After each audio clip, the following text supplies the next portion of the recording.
먼 미국 땅에서 자식들을 잘 키워내고 열심히 사시는 여러분들 정말 장하십니다. 안녕하세요. 전원주입니다. 전쟁도 가난도 겪은 우리 세대는 참 눈물겨운 세월을 살았죠. 아메리칸 드림을 이루기까지 여러분들의 세월이야 어떠셨겠습니까? 건강 관련 프로그램에 출연하면서 요즘 제가 깨달은 건요, 양 한방을 잘 결합하는 게 최고의 건강 관리라는 겁니다. 클레버 케어, 메디케어 어드밴티지 플랜 아세요? 양방과 한방의 좋은 혜택들을 쏙쏙 뽑아서 제공해주는 똘똘한 플랜이더군요. 우리 한인의 건강 문화도 이해하고 실력 있는 한국 의사와 전문의를 척척 연결해 준다니 얼마나 똘똘합니까? 이제 우리도 똘똘한 클레버 케어 플랜으로 150까지만 사십시다.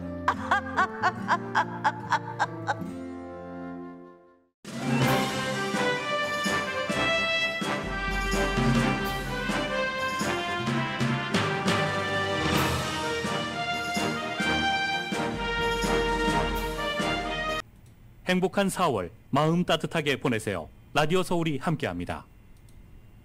강혜신의 오늘의 미국.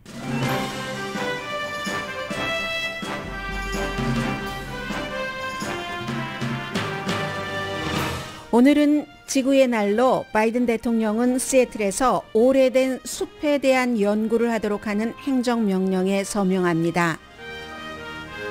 문재인 대통령과 김정은 위원장이 작별 편지를 주고받자 미국에서도 빅 이슈입니다. 오늘 새벽 0시 1분부터 LA 카운티 대중교통수단과 공항, 버스 정류장 등에서는 다시 마스크 착용이 의무화가 됐습니다. LA 카운티 보건국장은 연방 판사나 지방 지침과 상관없이 질병통제국의 권고에 따르도록 조치했습니다. 반면 필라델피아 시는 공공장소에서 마스크 착용 의무화를 며칠 만에 해제했습니다. 젤렌스키 우크라이나 대통령이 푸틴 대통령에게 동방 기독교 부활주일 휴전 제안을 했지만 푸틴 대통령이 거부했습니다. 젤렌스키 대통령은 러시아가 우크라이나 남부에서 가짜 국민투표를 해서 합병할 수 있다고 우크라이나인에게 경고했습니다. 러시아가 거의 장악한 마리우폴에서 9,000구의 민간인 시신이 발견됐고 우크라이나 군인은 지금 영국에서 영국제 장갑차 작동법을 훈련받고 있습니다. 플로리다주 상원에 이어 하원에서도 디즈니에 줬던 특별자치 특권을 박탈했습니다. 플로리다의 보수적인 정책에 반대하는 디즈니를 벌주기 위한 이 법의 시행 날짜는 내년 6월 1일부터입니다. 케빈 맥카티 공화당 하원 원내대표가 정치 뉴스 중심에 섰습니다. 맥카시 의원은 의사당 폭동 사건 직후 트럼프 전 대통령에게 사임 촉구를 할 것이라는 오디오가 드러난 뒤 트럼프 전 대통령이 의사당 폭동에 대해 부분적인 책임이 있음을 시인했다는 말도 했습니다. 연준 의장이 5월에 이자율을 0.5%포인트 인상할 수 있다는 신호를 보낸 뒤 주식값은 내려가고 채권값은 안정적입니다. 주택시장은 아직도 셀러 마켓입니다. 여러분 안녕하십니까? 오늘의 미국 강혜신입니다. 네, 70년도부터 시작이 된 지구의 날이 4월 22일입니다. 1970년 4월 22일부터 지금까지 미국의 기온이 얼마나 많이 바뀌었는가? 그리고 기후변화는 꼭 사람들이 사는 좋은 환경, 경제적인 것 이런 것뿐만이 아니라 모든 것을 담고 있기 때문에 무척 중요하죠. 오늘 이제 바이든 대통령이 행정명령은 발표를 할 테고 여러분들께서 살고 계시는 지역 거의 모든 곳이 1970년 지구의 날이 시작된 그때부터 지금까지 52년이죠. 동안 많이 올랐습니다. 평균 기온이 미국이 2.6도 화씨로 올랐는데 캘리포니아주는요 평균보다 조금 더 높게 올랐고 그리고 미국의 뉴멕시코라든가 알래스카주가 주 단위로는 가장 많이 기온이 올랐습니다. 그리고 동부 쪽에 매사추세츠라든가 그런 지역이 기온이 무척 많이 올랐는데요. 도시로서는 주로서는 뉴멕시코주가 알래스카주보다도 더 많이 올랐네요. 뉴멕시코주가 지난 52년 동안에 몇 도가 올랐나요?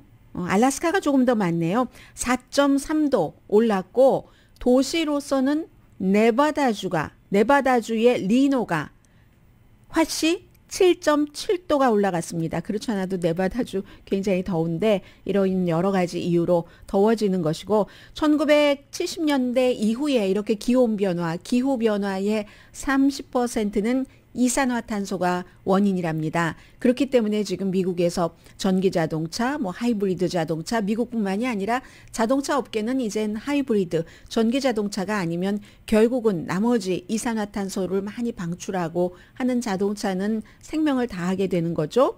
그래서 이게 제가 지금 말씀드린 게 49개 주와 그 주에서 246개 도시에서 Climate Central이라는 비영리 그룹이 있습니다. 이 그룹이 쭉 그 기온을 비교를 했더니 246개 도시 가운데서 244개 도시가 52년 사이에 기온이 올라갔고 평균 올라간 폭은 2.6도 화씨로 그렇게 된다는 거죠. 그래서 지금은 처음에는 이게 기온이 이렇게 올라가네?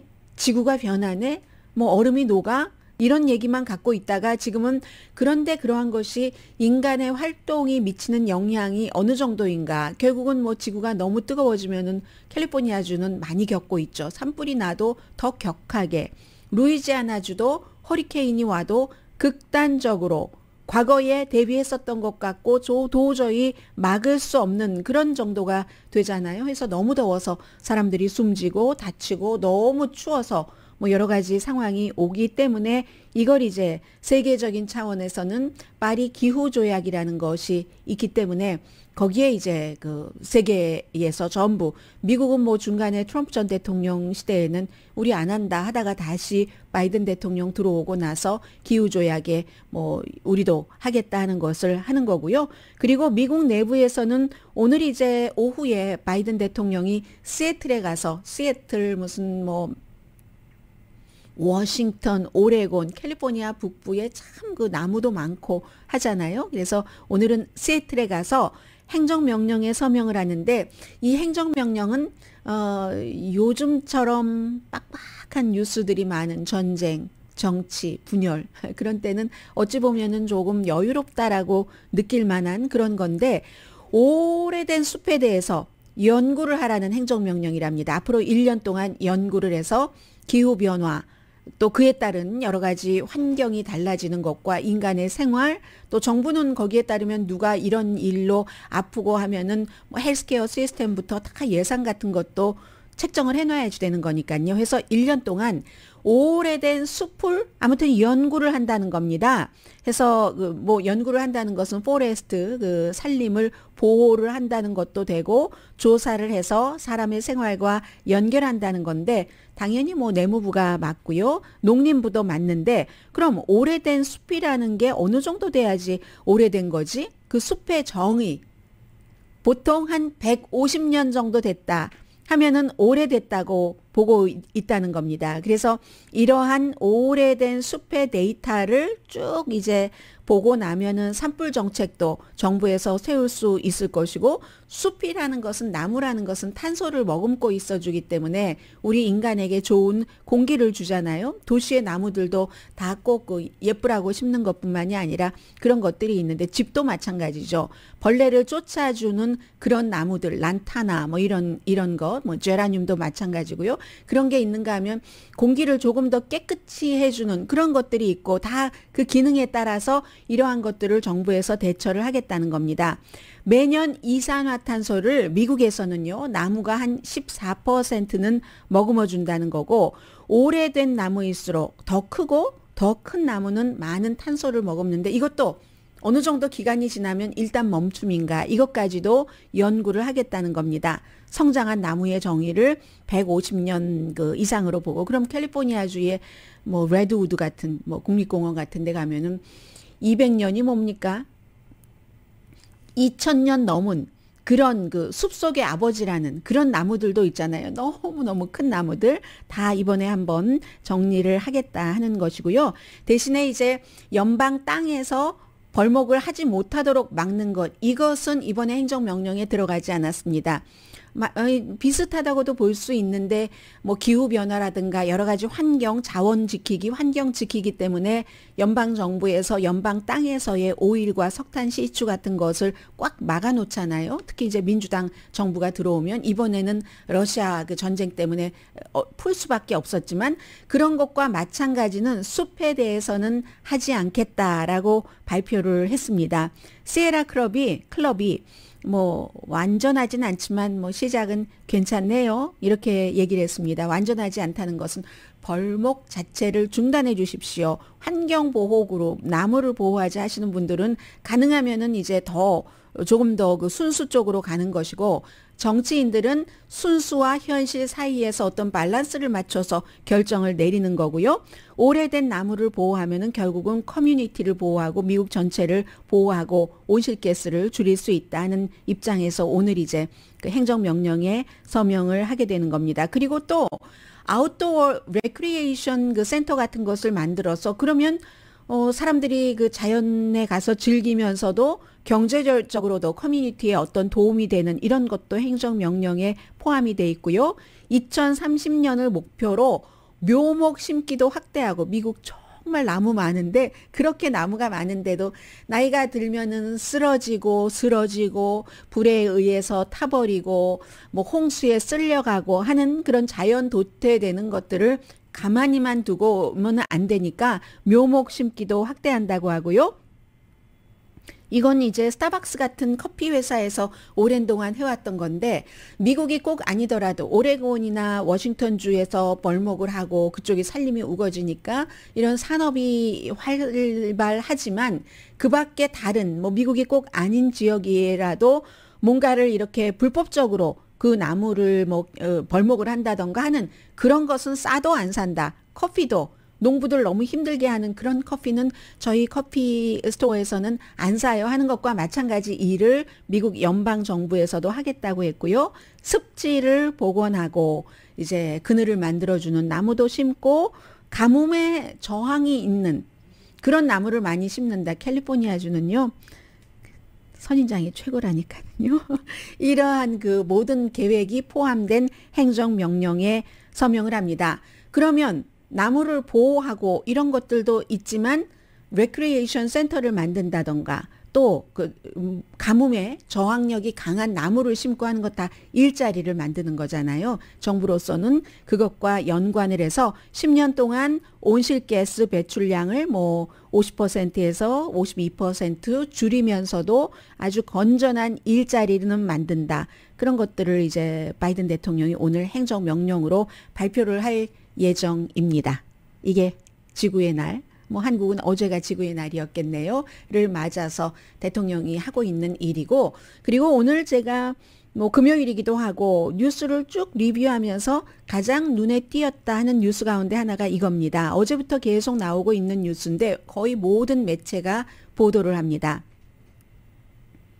남한과 북한이 외교적으로는 교착 상태인데도 훈훈한 작별을 하고 있다 하는 겁니다. 남북한에서 동시에 보도를 했는데 지금 이제 임기 제한으로 문재인 대통령은 떠날 수밖에 없고 이 뉴욕타임스는 북한의 독재자 김정은이라고 표현을 했습니다. 저는 뭐 여러분들께 김정은 국무위원장이라고 위원장 칭호를 꼭 붙인다고 불만하시는 분들이 많으신데, 블라디미르 푸틴 대통령에게도 그 나라에서 뽑은 대통령이기 때문에 무슨 선거의 깨끗함 이런 것과 상관없이 대통령이라고 부릅니다. 뉴욕타임스는 독재자 김정은 이렇게 표현을 했네요. 두 사람의 관계는 그동안 미국식 표현으로 하면 좋았던 때도 있고 나빴던 때도 있고 하이 앤 로우가 있지만 현재 외교는 교착이고 새로운 김정은 그 국무위원장에게 좀 까다롭게 생각이 예상되기는, 그렇게 생각될 수 있는 새로운 당선인이 임기를 시작하기 전에 두 사람이 이제 그동안의 여러 가지를 편지로 주고받았다는 겁니다. 문재인 대통령이 먼저 편지를 보냈고 김정은 위원장이 답장을 한 것이고, 한국과 북한에서 동시에 그 편지 내용을 약간 그 공개를 했습니다. 그래서 문재인 대통령이 이제 69세로 김정은 위원장에게 수요일에 편지를 보냈답니다. 이제 이 같은 대치 같은 것을 이겨내면서 대화로 문제를 풀어야지 되고 미국과도 대화해야지 되고 유감스러운 그 순간도 있었고 감격스러운 순간도 있었다. 한국 국민이라면 누구나 다 그 짐작이 되는 딱 그 장면들이 떠오르잖아요. 사진으로. 그런 얘기들을 하면서 유감스러운 순간도 있었지만 함께 김정은 위원장과 손을 잡고 한반도의 운명을 바꾸는 데는 한 걸음 나갔다고 믿는다. 이 얘기입니다. 나는 이제 곧 평범한 시민이 되지만 나의 마음은 계속 그 한반도의 평화를 위해서 노력하는 그 상태다라고 얘기를 했고, 이에 대해서 38살의 김정은 위원장이 답변을 했습니다. 뉴욕타임스는 쿠데타가 없다면 죽을 때까지 집권할 사람이라고 표현을 했습니다. 남한 정부를 지금 그렇게 가혹하게 어느 때보다도 비판하면서도 문재인 대통령에게는 따뜻하게 좀 훈훈하게 온화하게 이렇게 편지를 보냈다는 거죠. 민족의 위대한 위협을 위해 문재인 대통령이 한 고통과 노력을 높이 평가합니다. 누가 누구를 평가합니까? 꼭 동등하게 쓴 것 같은 문장은 아니네요. 이 뉴욕타임스가 그 영어로 번역한, 제가 아직 그 북한의 그 문장을 직접 보지는 못했습니다만 아마 이렇게 썼을 겁니다. 민족의 위대한 위협을 위해 문재인 대통령의 그동안 해왔던 고통과 노력을 높이 평가합니다. 이러면서 이제 깊은 신뢰를 다시 확인하면서 작별 인사를 한다 하는 거죠. 기술적으로는 전쟁 중인 한국과 그 북한 휴전협정, 그러나 평화협정까지는 가지 못했고 중간 역할을 하면서 트럼프 전 대통령과 김정은 위원장 사이에서 그렇게 해서 3번을 만났죠. 문재인 대통령과 김정은 위원장이. 그리고 2018년 평양에서 남한 대통령으로서는, 이 남한 대통령이라고 말하는 것도 굉장히 거부감 갖고 계시는 분들이 계세요. 그러나 현재로서는 남한 대통령이지 남북한 대통령은 아니잖아요.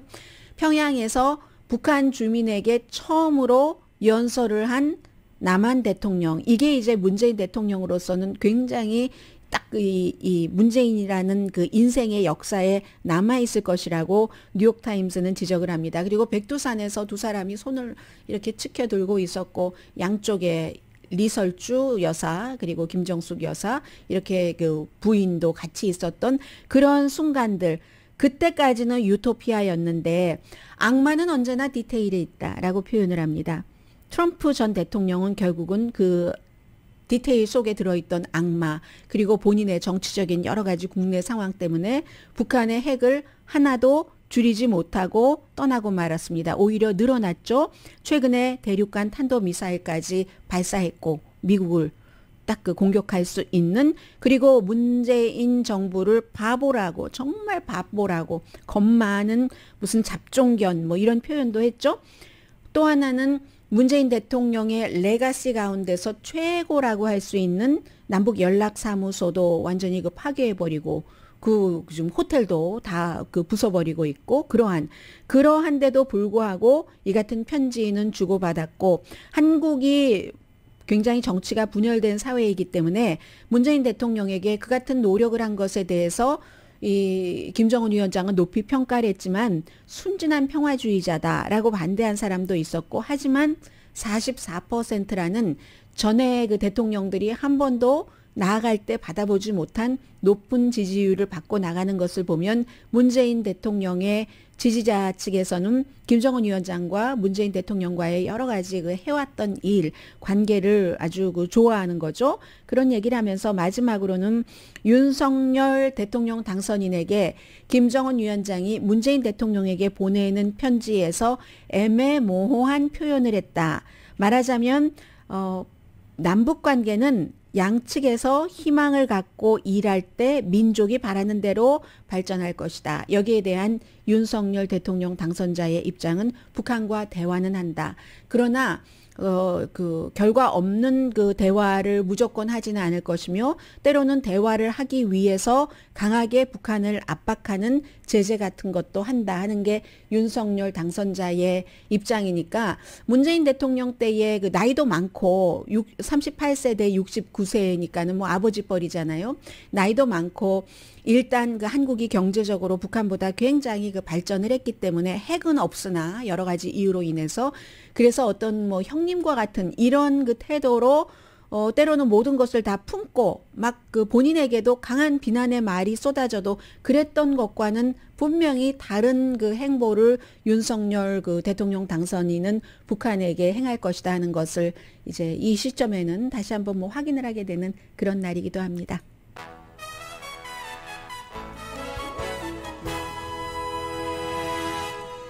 오늘의 미국은 건강하고 아름답게 유한 건강생활 셀리온, 전문가가 추천하는 이민법, 가정법 전문 제인정 종합법률사무소, 코지다운 갤럭시 이불은 잠이 솔솔 오게 하는 기능성 거위털 이불, 거위털 이불 전문회사 코지다운, 친절하고 자세한 상담으로 절개를 최소화하는 복강경 수술 전문 장지아 외과, 매일 아침 재래식으로 직접 만드는 검정콩 생순두부 수라원 순두부, 덜맞이 울세라 MRT 특별 패키지로 여러분의 아름다움을 찾아드리는 미러클 레이저 클리닉, 차원이 다른 샴푸용 흰머리 염색약 수화연을 핫세일 중인 한국 홈쇼핑 공동폰입니다. 잠시 뒤에는 왔다 갔다 하는 와블리 하는 그런 그 미국의 어떠한 정책, 또 하나는 우크라이나 전해드립니다.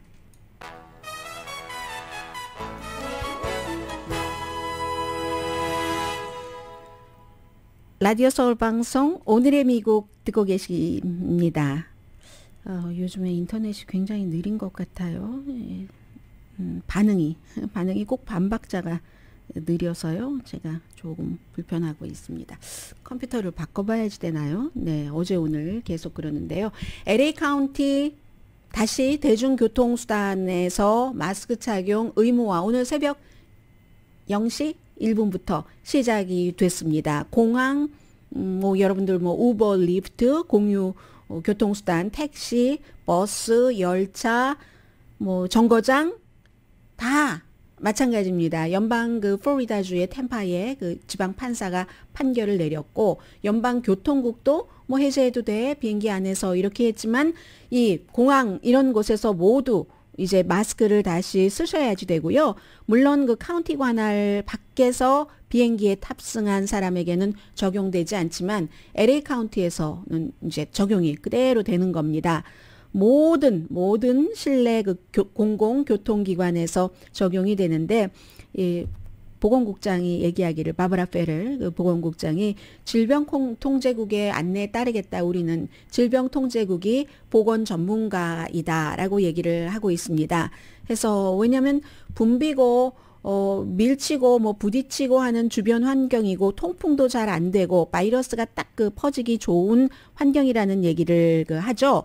지금도 확진자가 많아서 어제 LA 카운티에 2,123명이 감염이 됐고 7일 평균 새로운 케이스는 일주일 전보다 늘어났습니다. 병원 입원자는 수요일보다 목요일에 조금 줄어들긴 했거든요. 이게 이제 뭐 여러 가지 그 백신을 포함한 면역의 결과이긴 한데 중환자실에도 일주일 전에는 28명이었는데 LA 카운티에서 어제는 22명. 그렇지만 새로운 변이가 올 수 있다 해서 질병통제국이 모니터를 하고 있으니까 우리도 이제 그것에 따라서 하겠다 하는 얘기입니다. 그리고 이제 또 하나는요. 이게 비행기가 그 보잉 777기라던가 아니면 보잉 그 767기 이런 비행기는 공기가 자꾸 몇 분마다 한 번씩 바뀌기 때문에 비행기 회사에서도 그렇게 얘기를 하고요. 그래서 오히려 이 병원의 수술실보다도 비행기의 공기가 깨끗하다라는 얘기를 많이 들어보셨을 겁니다. 그게 기본적으로는 사실입니다. 그렇지만 이제 예외가 있잖아요.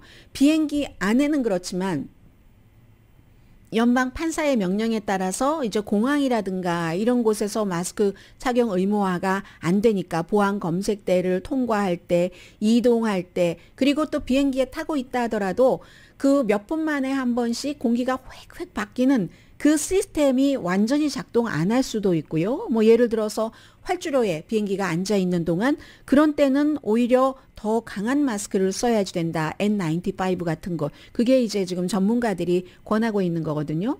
버스와 지하철의 경우는 뭐 지하철의 경우 어떤 경우 샌프란시스코라든가 뉴욕이라든가 저희 환기가 너무 잘 돼요 라고 얘기를 하고 있지만 그것도 경우에 따라서 다를 수가 있고 택시의 경우는 오히려 이제 문을 열고 있다가 문을 확 닫으면은 뭐 예를 들어 뭐 흡연자가 안에 있다던가 하는 경우에 확 뭐 연기가 모아지고 이런 것들을 보면 그 안에서의 공기의 순환 같은 것을 우리가 알 수 있잖아요. 그래서 여러분들 특히 오늘의 미국을 듣고 계시는 분들 가운데서도 우버라든가 리프트 이런 그 택시를 타고 계시는 분들이 요즘 많아지셨는데 꼭 그 타셨을 때 문을 열어두실 것을 끝까지 그리고 이런 때는 이제 에어컨을 가동하는 것도 어느 정도 좀 그 좋은 영향을 미친다고 하죠.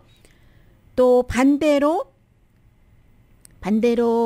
이 필라델피아의 경우에는 입원율이 줄어들어서요. 원래 월요일에는 공공 실내 장소에서 마스크 착용을 다시 하는 것으로 필라델피아 시가 전국적인 주목을 받았습니다. 그런데 뭐 며칠 지내고 보니까 마스크 그 실내에서 공공장소에서 착용 의무화 우리 안 해도 되겠습니다. 이게 다 입원율 보고 중환자실에 가는 환자 비율 보고 결정하는 거잖아요. 그래서 지역에 따라서 너무 다르기 때문에 여러분들께서 살고 계시는 지역의 룰에 따르시는데 항상 쓰는 게 안 쓰는 것보다는 낫겠죠.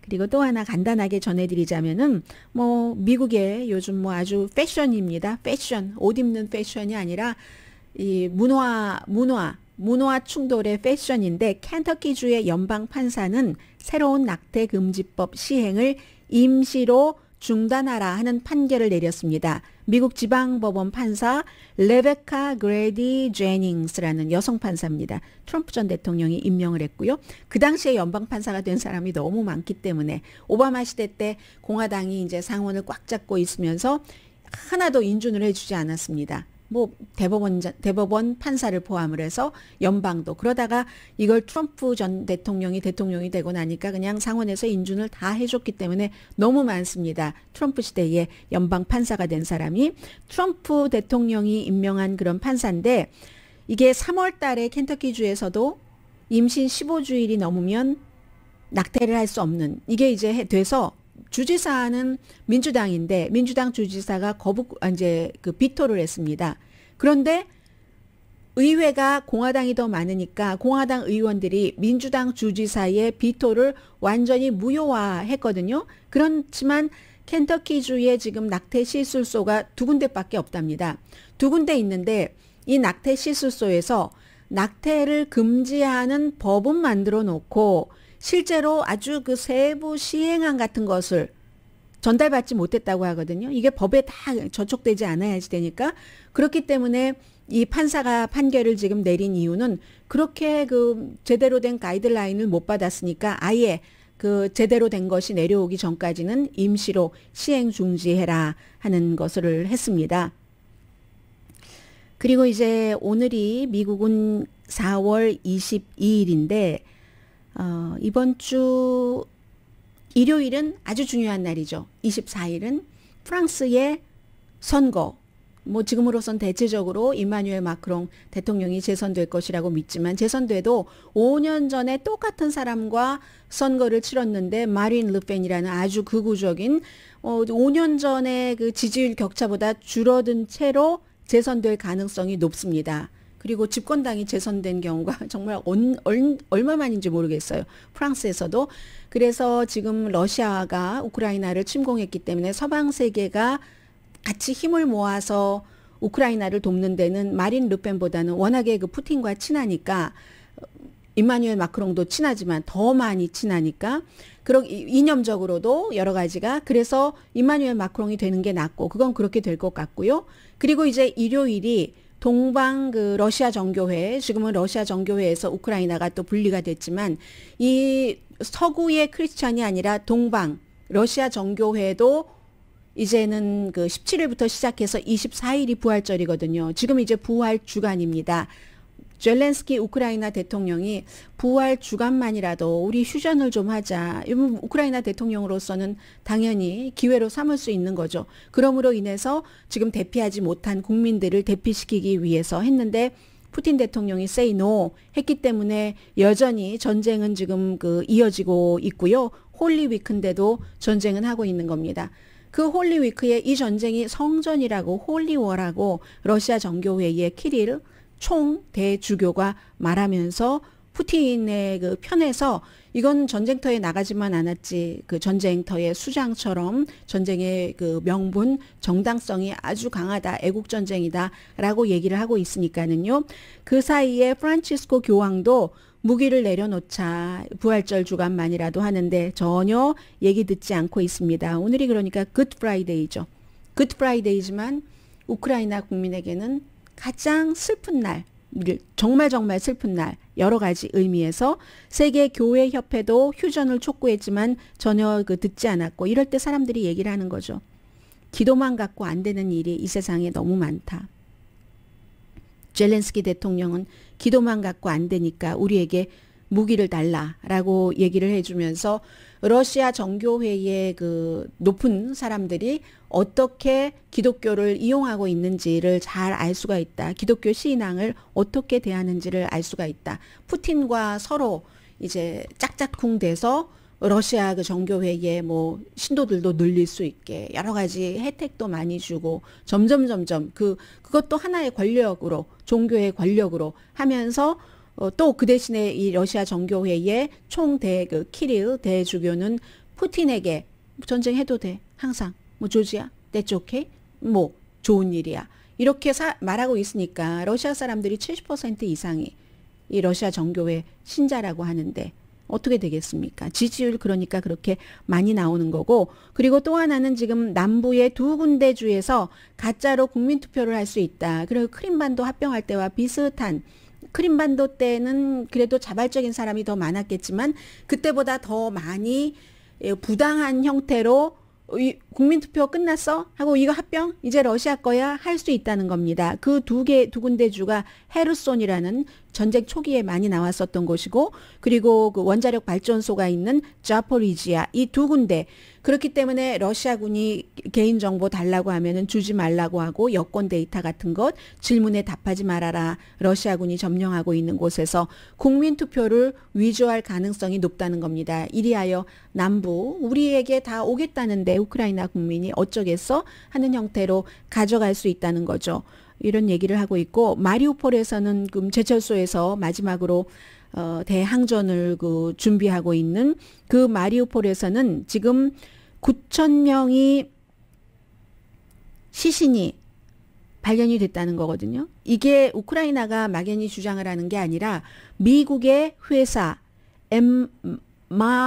마사르라는 이 회사의 위성 이미지랍니다. 위성 이미지가 민간인을 집단 학살해서 막 그냥 9,009의 시신 하는 그런 이제 그 증거인 거죠. 또 화장터에서 시신을 불태우고 있고 마리우폴의 시장은 우리 아마 한 2만 명의 민간인이 숨진 것 같아라고 있는 그런 상태고요. 제철소에서는 지금 군인들만 있는 게 아니라 한 2,000명 정도 군인들이 있다고 하고 제철소에 원래 일하던 사람도 있을 테고 또 항상 그런 그 지하가 있는 곳은 전쟁터에서 사람들이 숨는 곳이잖아요. 민간인 생후 3개월 된 어린아이도 그 안에 있는데 이제 그 푸틴 대통령이 파리 한 마리도 밖으로 나오지 못하게 봉쇄를 해. 우리가 거기에 쳐들어가는 건 별 의미가 없는 것 같아. 왜냐하면 러시아군이 그 안에서 어차피 죽음을 각오하고 모든 연락과 보급망이 끊긴 상태에서 지내고 있는 거잖아요. 그 제철소 지하에서. 그런 사람들이 러시아 군이 들어왔을 때 어차피 죽을 것을 각오했기 때문에 뭐 결사항전 중에서도 최고 퀄리티의 결사항전이겠죠. 그런 경우에 러시아군이 희생될 수밖에 없고 러시아군이 희생되는 것은 러시아 그 내부에 푸틴에 대한 지지율이 낮아질 수밖에 없는 것이고 그러니까 푸틴으로서는 그건 불필요한 그 지하로 내려가는 건 바보 같은 짓이야. 기어간다는 것은 이렇게 말할 수 있는 거죠. 그리고 그 장면을 또 봐보세요. 세계의 국민들이 보면은 여론도 또 나빠질 것이고 지금 이 상태입니다. 이 상태인데 우크라이나 군인이 영국에서 120대의 영국 장갑차를 사용하는 방법을 배우는 중입니다. 지금 영국이나 미국이 점점 더 무거운 헤비 웨폰을 우크라이나에 보내고 있습니다. 그리고 폴란드에서는 영국군이 대공 미사일 사용법을 우크라이나 군인에게 훈련시켜주고 있고 미군도 우크라이나 군에게 현대 무기, 예전에 러시아에서 썼었던 그런 무기뿐만이 아니라 현대 무기를 사용하는 방법을 지금 가르쳐주고 있고요. 그리고 이 뉴스는 뭐가 그렇게 젤렌스키 대통령에게 하나도 기쁘지 않을 것 같습니다. 젤렌스키와 이 공화당의 리스 체니 의원이 존 F 케네디 대통령 그 상을 메달을 받았습니다. 용기의 메달 이렇게 부르고 있는데 자유롭고 공정한 선거를 수호하기 위해서 일을 다해 주신 리스 체니 공화당 의원 이런 얘기. 그리고 젤렌스키 우크라이나 대통령이야 수식어 붙일 필요도 없겠죠. 그의 용기에 대해서는 그밖에 미시건 국무장관, 애리조나 하원 의장, 조지아주의 풀턴 선거국 직원 뭘 말하겠습니까? 이 공화당에서 트럼프 전 대통령이 가짜야 선거 내가 이겼어 하는데도 그게 아닌데요 라고 하면서 이 선거를 지킨 그런 사람들을 이제 용기의 상, 케네디 용기의 상을 지금 주기로 결정을 했고요. 리스 체니 같은 경우는 공화당으로서 편리한 길을 갈 수 있었죠. 그런데 그 편리한 길을 택하기를 거부하고 진실, 본인의 얘기입니다. 법치, 헌법 수호 이런 걸 안 하면 결국은 미국이 지금까지 가져왔었던 여러 가지 기적이 사라지고 마라 하는 거잖아요. 지금 그런 상을 받았고요. 잠시 뒤에 경제 뉴스 전해드립니다.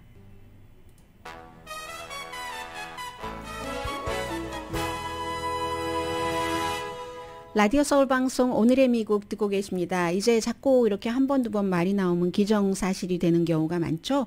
어제 그제 이틀 동안 IMF 세계은행 관계자들 재무장관들 회의를 세계 경제에 대해서 했는데 그 가운데서 나온 얘기입니다. 제롬 파월 연준 의장이 5월 달에 이제 공개시장위원회가 있으면 그때는 이자율을 0.5% 포인트로 올릴 수도 있다. 그리고 그때부터 정부 채권 사들이는 것 줄인다. 이런 얘기를 하니까 이게 그 0.5% 인상은 2000년 이후에 처음이고 그리고 지난번 공개시장위원회에서도 이자율 올리고 또 올리고 이렇게 연달아 올린 것은 2006년 이후에 처음입니다. 그렇지만 이제 다 그러려는가 보다 하고 짐작은 하고 있는 것 같고요. 이것은 연준이 인플레이션을 잡으려면 뭐든지 다 하겠다는 것을 보여주는 것이고 그에 따라서 오늘 다우지수, S&P 500, 나스닥 지수 전부 좋지 않습니다. 그리고 역시 이자율이 올라가니까 주식시장이 조금 쿨해지려나 하는 생각은 있지만 아직은 바이어스 마켓이 아닙니다. 왜냐하면 아직은 좀 모자라요. 주택들이 내놓은 주택도 모자라고 해서 중간주택 모기지 액수가 지난해보다 모기지 페이먼트가 38% 늘어났답니다. 레드핀 부동산 좀 보시는 분들은 다 알고 계시는 그 레드핀이 발표를 한 내용인데 주택붐이 이제 재고가 많지 않기 때문에 크게 내려갈 것을 기대하지는 말아라. 그러나 얼마 전에 이코노미스트가 지적을 한 것처럼 지금 막 짓다가 노동력도 부족하고 원자재도 너무 비싸니까 스탑했던 것들이 또 한꺼번에 160만 채 딱 지어질 어느 시점이 되면은 조금 풀릴 것이라고는 했습니다. 그럼에도 불구하고 주택값이 폭락한다 이런 일은 지금 없을 것으로 보고 있는 것 같습니다. 여전히 셀러스 마켓이다 전해드리고요. 플로리다주의 그 디즈니에 대해서는 제가 이틀째 전해드리는데 왜 전해드리냐면 이것은 역시 미국의 정치 문화의 한 단면입니다. 상원이 그제 디즈니에게 이제 더 이상 특권을 주면 안 돼. 자치구역으로 말하자면 작은 정부였던 거예요. 다만 재산세 내는 것과 엘리베이터 점검만 이제 더 큰 정부, 카운티 정부에서 받아야 되고 디즈니가 자체적으로 한 8만 명 직원도 있고 하는데 그렇게 해왔는데 이걸 이제 여러 가지 처음에 백신 접종 의무화를 했죠. 디즈니에서 직원들에게.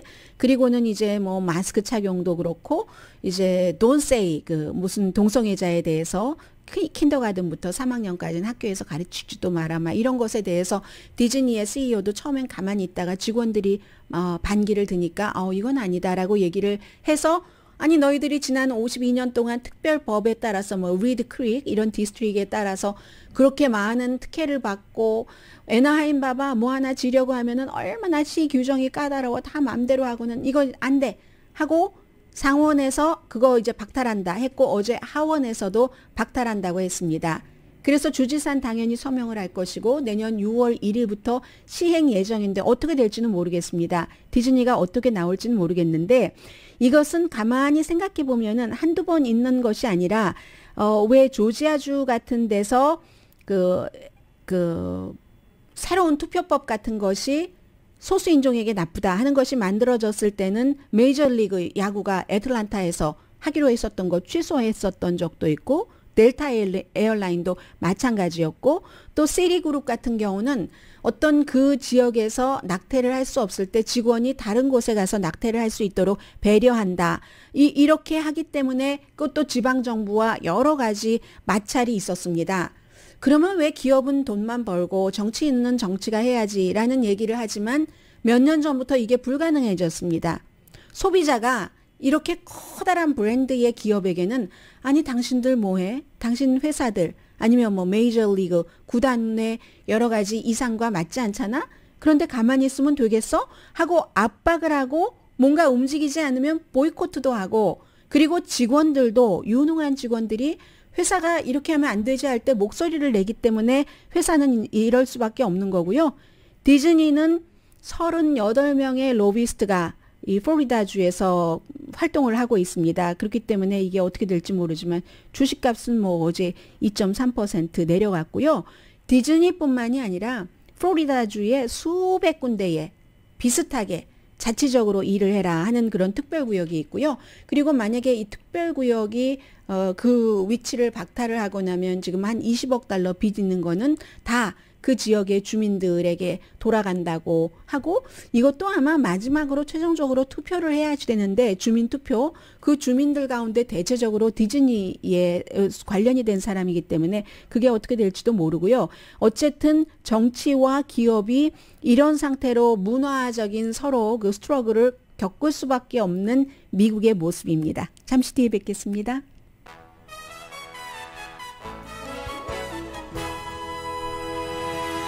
라디오 서울 방송 오늘의 미국 듣고 계십니다. 아주 오랜만에 조금 그 정치에서 작은 부분을 말씀드리게 되는데 작지만 큰 부분입니다. 미국에서 이제 다음 선거가 치러지고 나서 하원이 거의 공화당이 다수당이 될 게 확실하니까 케빈 맥카티 캘리포니아가 지역구인 의원이 다시 하원 의장 방으로 갈 수 있는가 의사봉을 두드릴 수 있는가 이 문제인데 같은 공화당이지만 케빈 맥카티와 리즈 체니 의원이 1월 6일 의사당 폭동 사건이 일어나고 나흘 뒤에 있었던 일에 대해서 이제 새로 발간된 그 뉴욕타임스 기자가 쓴 책에 뭐라고 나와 있냐면은 사흘 뒤에 케빈 맥카티가 리즈 체니에게 트럼프 전 대통령에게 사임 촉구하라는 말을 할 것이다. 라고 얘기를 했다고 했습니다. 그랬더니 케빈 맥카티가 그거 뭔 소리야? 나는 그런 말을 한 적이 없어. 지금 트럼프 전 대통령의 지지를 받아야지만 트럼프 전 대통령과 동맹 관계를 맺은 공화당 정치인들이 투표를 해서 본인이 다시 하원 의장을 할 수 있는 형편이죠. 나는 그런 말 한 적이 없어. 무슨 소리야? 했는데 뉴욕타임스가요. 그 오디오를 그렇게 말한 오디오를 발표를 해버렸습니다. 지금 오디오를 조금 들어보시면요. Call him. This is what I said.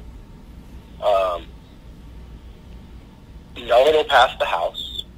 I think there's a chance it'll pass the Senate even when he's gone. 잘 안 들리는데요. 뭐라고 얘기를 하냐면은 하원에서 어차피 트럼프 전 대통령이 1월 6일 의사당 사건 이건 때문에 탄핵될 것 같으니까 그러느니 사임을 하라고 촉구를 할 예정이다. 그렇다고 트럼프 전 대통령이 사임할지 안 할지 I'm not sure 이라고 얘기를 했습니다. 네, 전혀 이런 얘기하지 않았다고 뉴욕타임스가 가짜 보도라고 막 그냥 성을 내면서 얘기를 했는데 그리고 나서 좀 전에는 뿐만이 아니라 트럼프 전 대통령이 1월 6일 그 의사당 폭동 사건에 대해서 부분적으로 나에게 책임이 있다는 시인을 한 그 같은 말에 대해서도 오디오를 갖고 있습니다. 뉴욕타임스가요. 오늘의 미국은 건강하고 아름답게 유한 건강생활 셀리온, 전문가가 추천하는 이민법 가정법 전문 제인정 종합법률사무소, 코지다운 갤럭시 이불은 잠이 솔솔 오게 하는 기능성 거위털 이불, 거위털 이불 전문회사 코지다운, 친절하고 자세한 상담으로 절개를 최소화하는 복강경 수술 전문 장지아 외과, 매일 아침 재래식으로 직접 만드는 검정콩 생순두부 수라원 순두부, 떨마지 울세라 MRT 특별 패키지로 여러분의 아름다움을 찾아드리는 미러클 레이저 클리닉, 차원이 다른 샴푸형 흰머리 염색약 수화연을 핫세일 중인 한국 홈쇼핑 공동폰이었습니다. 10시에 좋은 아침, 좋은 하루 방송됩니다. 음성은 분명히 케빈 맥카티 음성이고, 그러면 리스 체니 공화당 의원이 공화당에서 많은 벌도 받고 했으니까 이 오디오를 공개를 했을까요? 아니라고 하거든요. 녹음한 적도 없다고 하거든요. 그러면 케빈 맥카티 이 본인의 뭐 보좌진이나 이쪽에서 또 나왔을 확률도 있고요. 정치는 알 수 없습니다. 좋은 주말 보내세요. 강혜신이었습니다.